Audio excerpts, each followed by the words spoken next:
Alright gamers, today it's time to turn back the clock to 1986 and review Thunder Road. Let's check it out.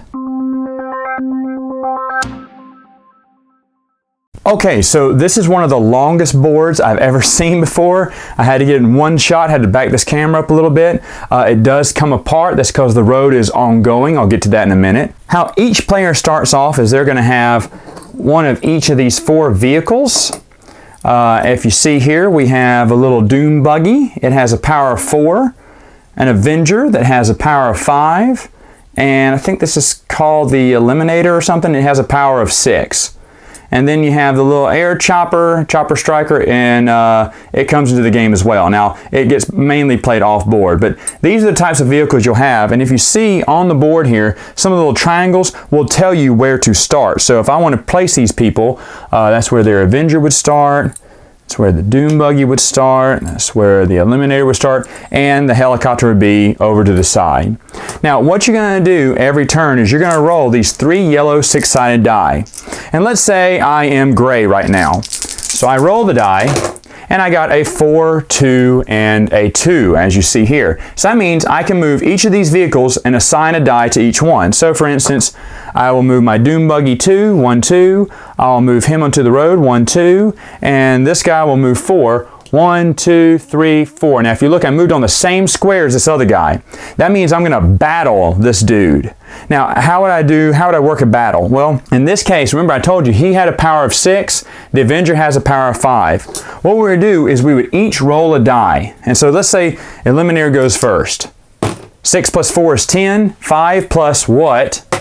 4 is 9, so I actually beat him. So in that case, I would wreck him and flip over the player's vehicle. Now another thing I could have done, if I'd have stopped behind him, I can try to shoot at him, and all I have to do is since he's a power of 5, I have to roll a 5 or a 6. You have to be right behind him by exact count, and you can shoot him on a 5 or a 6. So in this case, no, I missed. But if I'd have gotten a 5 or a 6, I'd have turned him over. On a Doom buggy, it would have been a 4, 5, or 6. If I was shooting another Eliminator, it would have been a 6. Is what I would have done to take those big tanks out.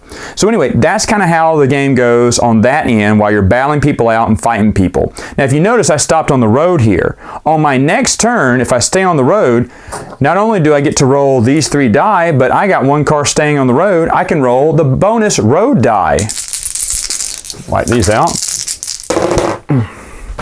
And as you see here, I got a 3, a 1, and a 6. I also have my bonus die of 2. Now I can assign this bonus die to any one of these other dice here and add on to it. So if I want him to go 8 down the street, I could. Now, you cannot zigzag on and off the road every turn. So for instance, I couldn't go 1, 2, 3, 4, 5, 6, 7, 8, and then end back on the road. No, once you turn off or turn on, you must stay on that course the entire time. The reason for that is sometimes you will run into these wrecked cars. These are just dead little cars, little holes in them, little trash cars, and they have little X's on the board where you will place them. And sometimes your way may be blocked, especially if you're playing 4 players. And you may have gotten on the road to start off, but now you got to stay on it, and maybe there is a car here and I can't ram past it, so maybe I have to go this way for some reason, and I have to run through this wreckage. Now to do so, I would roll a red die here, and if I rolled a 4, 5, or 6, I would bust on through. If I rolled a 1, 2, or 3, I would wreck myself before I checked myself. And I did. Riggedy wrecked it. All right. Now you're thinking, okay, now we see some wrecked cars here. How do you get wrecked cars righted up again? Well, the rule book says you have to roll double 6s on here. If you roll double 6, you can choose those double 6s to right one of your cars. Now, there is fan rules on this. They say double 5s or double 6s because it's very rare to roll double 6s. And in fact, that's what we do in our games. But you can say double 6s if you want to make it a quick game, because honestly, double 6s do not come that much. Now, what you're doing is you're trying to race to the end of the board. When someone gets to the end of the board, if there are any cars that are here, they will get eliminated and the board shifts. So you'll take it apart, move this down like so, and then snap it together here.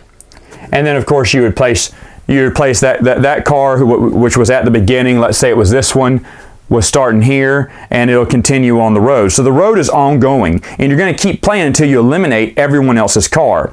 Now there's one other thing you have is the helicopters, right? Well, these little choppers can fly down once per board shift, so they can land here or here, and you don't get them back until they get eliminated. So again, let's say this is how the board looks now. This guy's about to cross. When he does, this car will be eliminated, and this helicopter will go back to the orange player.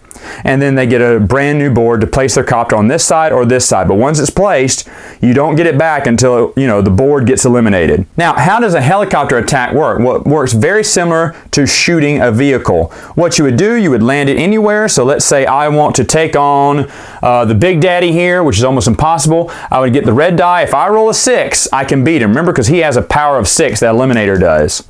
Let's see if I can do it. Oh, so close. I got a 5. Oh well. But if I'd have been down on the Avenger and I'd have rolled a 5, I'd have definitely blew him up. So the point is, once you blow them up like that, it's hard to get them righted again, and you want to get to the end of the road to eliminate those cars. And again, the person with the only cars remaining is the winner of Thunder Road. All right, so final thoughts. What do I think about Mad Max, the board game? Come on, let's be honest. That's what this is. It's Mad Max, the board game, right? Thunder Road. I had heard about this game a while back, probably after watching the Mad Max film, the last one that came out. And I was like, yeah, I think they had a game about this, right?